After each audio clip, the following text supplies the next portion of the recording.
Graça e paz, irmão. Como nós devemos ler a Bíblia? Ou seja, como ler a Bíblia de forma bíblica? Alguns breves apontamentos.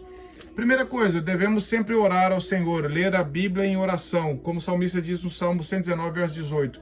Desvenda os meus olhos para que eu contemple as maravilhas da tua lei.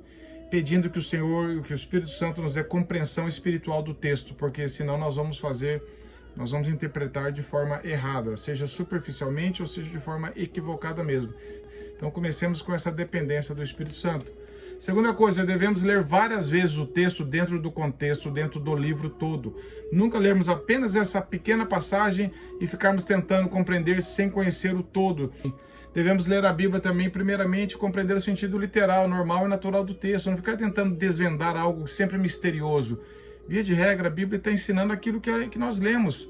Devemos procurar compreender a vontade de Deus registrada ali naquela passagem. Podemos usar dicionários bíblicos, bons comentários bíblicos, para nos ajudar a significado de palavras que nós não conhecemos, ampliar um pouco o conhecimento bíblico e teológico daquilo lá, usando outros homens de Deus que caminharam mais do que nós. Devemos também interpretar a Bíblia com a própria Bíblia, por isso a necessidade de lermos a Bíblia toda, não apenas recortes e pedaços dela, porque uma passagem vai esclarecendo outra e a Bíblia sempre se explica, ela nunca se contradiz.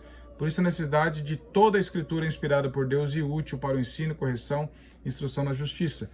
Devemos extrair a verdade do texto, nunca impor algo no texto. Eu queria que o texto falasse isso. Não, o que interessa é o que o texto está nos ensinando.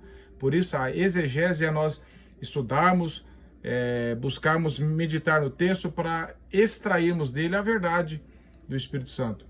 Devemos ler a Bíblia pela graça de Deus para ver os nossos próprios erros. A Bíblia é como um espelho que mostra os nossos erros, nossa incredulidade, nosso orgulho, nossa amargura, nossa falta de perdão, nossa justiça própria e tantos outros pecados que ainda habitam no nosso coração. Estudar e compreender o texto para aplicar o texto. Se nós lermos o texto e pularmos a compreensão e irmos para a aplicação, nós vamos aplicar errado. Por isso, leia o texto, ore sobre o texto, para nós termos compreensão do texto, então o Espírito Santo nos dará sabedoria para aplicar aquela verdade corretamente à nossa própria vida.